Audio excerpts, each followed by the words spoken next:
सुशांत सुप्रिय जी की लिखी कहानी पहचान। आइए सुनते हैं। प्रशांत श्रीवास्तव उत्तर प्रदेश के आजमगढ़ शहर के चिरैया कोट इलाके का रहने वाला था।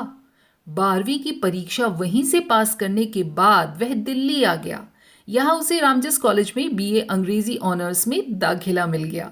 यहीं उसकी मुलाकात मणिपुर की मैतेई कन्या लीला सिंह से हुई। लीला बीए में उसकी सहपाठी थी। कुछ था जिसने दोनों को एक दूसरे की ओर आकर्षित किया। बीए के बाद एमए अंग्रेजी में भी वे दोनों सहपाठी बने रहे। अब वे दोनों दिल्ली विश्वविद्यालय के अंग्रेजी विभाग में पढ़ रहे थे।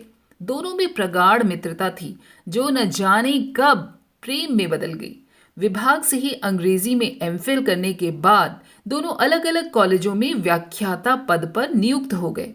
लीला सेंट स्टीफेंस कॉलेज में अंग्रेजी की प्राध्यापिका बन गई, जबकि प्रशांत हिंदू कॉलेज में अंग्रेजी प्राध्यापक नियुक्त हो गया। नौकरी पक्की हो जाने के बाद दोनों ने ही ब्याह कर लेने का निर्णय किया। दोनों के बीच भाषा, बोली, संस्कृति और प्रांतों का अंतर था, पर प्रेम इन्हें बाधाएं कहाँ मानता है। घर वालों के शुरुआती विरोध के बावजूद दोनों ने कुछ मित्रों की उपस्थिति में कोर्ट मैरिज कर ली। दोनों के बीच का प्रेम विवाह के बंधन के बाद और भी प्रगाढ़ हो गया। कुछ समय के अंतराल के बाद दोनों को पुत्र रत्न की प्राप्ति हुई। उनकी खुशी का ठिकाना न रहा। उन्होंने अपने बेटे का नाम मणिपुर के मशहूर हॉकी खिलाड़ी थोइबा सिंह के नाम पर थोइबा श्रीवास्तव रखा। वर्ष बीतते गए। माँ पिता की स्नेहिल छांव तले थोइबा थोड़ा बड़ा होने लगा। पिता उसे पूर्वी उत्तर प्रदेश की संस्कृति से परिचित करवाते थे, जबकि माँ उसे मणिपुर की संस्कृति के बारे में बताती थी। वह दो संस्कृतियों के अभूतपूर्व संगम के रूप में बड़ा हो रहा था। थोइबा की मां लीला के माता पिता और रिश्तेदारों ने अपने मणिपुर समाज से बाहर उत्तर प्रदेश के व्यक्ति से शादी कर लेने की वजह से उससे सारे संबंध तोड़ लिए थे। इसके कारण लीला सिंह कभी कभी दुखी हो जाती थी। उसे मणिपुर और वहां बिताया गया अपना बचपन और अपनी किशोरावस्था शिद्दत से याद आती। तब अक्सर वह एक मणिपुरी लोक गीत गुनगुनाती और बेटे थोइबा को भी गाकर सुनाती। गीत कुछ इस प्रकार था।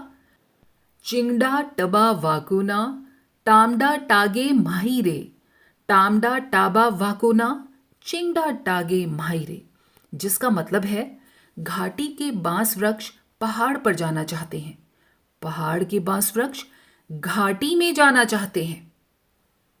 थोइबा अब दिल्ली के अंग्रेजी माध्यम के एक नामी स्कूल में पढ़ता था, लेकिन वहां उसका जीवन आसान नहीं था।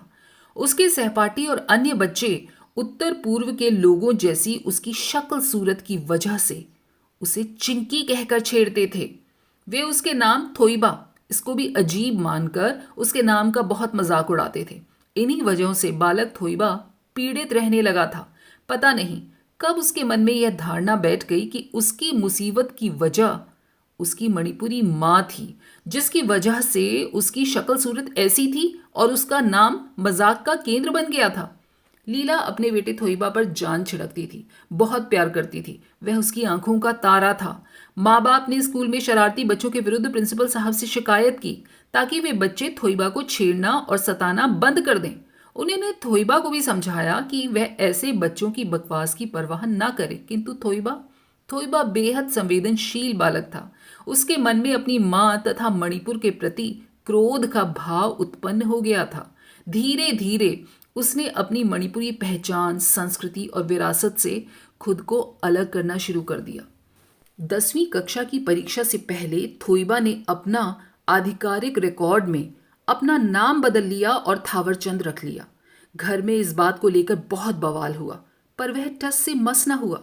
धीरे धीरे माँ लीला से उसकी भावनात्मक दूरी बढ़ती चली गई। अब माँ का मणिपुरी लोकगीत गाना थावर को बिल्कुल भी अच्छा नहीं लगता। वह अपने पिता जैसा दिखना चाहता था, उनके जैसा बनना चाहता था। उसने अपने पिता के हेयर स्टाइल को अपना लिया और अच्छी तरह से हिंदी सीखने लगा ताकि उत्तर भारत के लोग उसे यहीं का मानकर स्वीकार करें। कॉलेज में उसकी दोस्ती एक पंजाबी लड़की सिमरन से हो गई, जो बाद में उसकी गर्लफ्रेंड बन गई। थावर की माँ लीला वाटर कलर्स से बहुत बढ़िया पेंटिंग्स बनाती थी, जिनमें मणिपुरी जीवन के विविध रूप झलकते थे। बचपन में थावर उर्फ थोइबा इन पेंटिंग्स को बहुत पसंद करता था। उसे ये पेंटिंग्स बहुत अच्छी लगती थी और माँ उसे ये पेंटिंग्स गिफ्ट में दे देती थी, जिन्हें थोइबा बहुत संभाल कर रख लेता था। पर बड़े हो जाने पर जब माँ से उसकी दूरी बढ़ती चली गई तो थावर ने ये सारी पेंटिंग्स इकट्ठी करके कबाड़ रखने वाले कमरे में डाल दी। वह अपनी मणिपुरी पहचान को भुला देना चाहता था। एक ही घर में रहने के बावजूद अब उसके जीवन में उसकी माँ लीला एक दूरस्थ उपस्थिति बनकर रह गई थी। वह लीला से ज्यादा बात नहीं करता था, यहाँ तक कि वह उससे मिलने से भी कतराता था। लीला ने अपनी पीड़ा को प्रशांत से साझा किया। वह अपने बेटे के इस अजीबोगरीब व्यवहार के कारण बहुत दुखी रहती थी। कभी कभी वह अपने पति प्रशांत के कंधे पर सिर रखकर रो लेती थी। प्रशांत ने थावर को बहुत समझाया, पर उसे तो जैसे अपनी मणिपुरी पृष्ठभूमि से ही चिढ़ सी हो गई थी। थावर अब विश्वविद्यालय में कानून की पढ़ाई पढ़ रहा था। एक सप्ताहांत प्रशांत और लीला अपनी एसयूवी गाड़ी में जयपुर की यात्रा पर निकले, लेकिन वहां से दिल्ली वापस लौटते समय उनकी एसयूवी की एक ट्रक से सीधी टक्कर हो गई। इस भयानक हादसे में घटनास्थल पर ही लीला की मृत्यु हो गई, जबकि प्रशांत घायल हो गया। लेकिन इस हादसे ने जैसे थावर का जीवन ही बदल दिया। माँ की असमय मृत्यु ने उसे भीतर तक हिला दिया। उसे शिद्दत से माँ की याद सताने लगी। जब वह अपने प्रति माँ के स्नेह को याद करता तो उसकी आंखों में आंसू आ जाते। वह माँ की बनाई पेंटिंग्स को घंटों देखता रहता। उसे अपना बचपन याद आता। माँ की किताबों में ही उसे अपने नाम लिखी माँ की एक चिट्ठी भी मिली, जिसमें लीला ने लिखा था, प्रिय थोइबा, मैं तुम्हें बहुत प्यार करती हूँ। जब तुम छोटे बच्चे थे तब हम दोनों एक दूसरे के कितने करीब थे। तब तुम भी मुझसे बहुत प्यार करते थे, पर जैसे जैसे तुम बड़े हुए हमारे प्यार को न जाने किसकी नज़र लग गई। हमारे बीच दूरियां बढ़ती चली गईं। बेटा थोइबा, तुम अब भी मुझे बहुत प्रिय हो। माँ अपने बेटे से हमेशा प्यार ही तो करती है, पर अपने प्रति तुम्हारा अजीब व्यवहार देखकर मेरा दिल रोता है। मैं पहले ही अपने माता पिता और रिश्तेदारों को खो चुकी हूँ। अब तुम्हें भी खोकर मैं जी नहीं पाऊंगी। बेटा, मैं केवल तुम्हारे कल्याण की कामना करती हूँ। तुम मुझसे इतनी दूरी क्यों बनाए हुए हो? तुम्हारे प्यार में तड़पती तुम्हारी माँ। यह पत्र पढ़कर थावर भीतर तक कांप गया। वह अपने पिता के पास गया। शाम का समय था, जब दिन की अंतिम रोशनी रात के पहले अंधेरे से मिलती है। पिता बिना बत्ती जलाए अंधेरे में बैठे हुए थे। कमरे की बत्ती जलाकर थावर बोला, पापा, मैंने माँ के जीवन में दुख ही दुख घोला है। शायद इसीलिए ऊपर वाले ने माँ को मुझसे हमेशा के लिए दूर कर दिया। लेकिन मैं अपनी माँ की आत्मा को शांति देना चाहता हूँ। यही मेरा पश्चाताप होगा। उस दिन बाप बेटा दोनों गले लगकर बहुत देर तक रोते रहे। थावर ने सबसे पहला काम यही किया कि आधिकारिक रूप से अपना नया नाम बदलकर वापस अपने माता पिता का दिया हुआ पुराना नाम थोइबा श्रीवास्तव रख लिया। अब वह शहर का एक नामी वकील बन चुका था। उसने अपनी स्वर्गीय माँ लीला की बनाई वाटर कलर्स की पेंटिंग की शहर में एक प्रदर्शनी आयोजित की, जहां लोगों ने उन पेंटिंग्स को खूब सराहा। थोइबा ने अपनी मणिपुरी पहचान और संस्कृति को वापस अपनाना शुरू कर दिया। उसने अपने पुरानी मणिपुरी मित्रों से पुनः संपर्क किया। उनकी सहायता से वह मणिपुरी भाषा और लिपि सीखने लगा।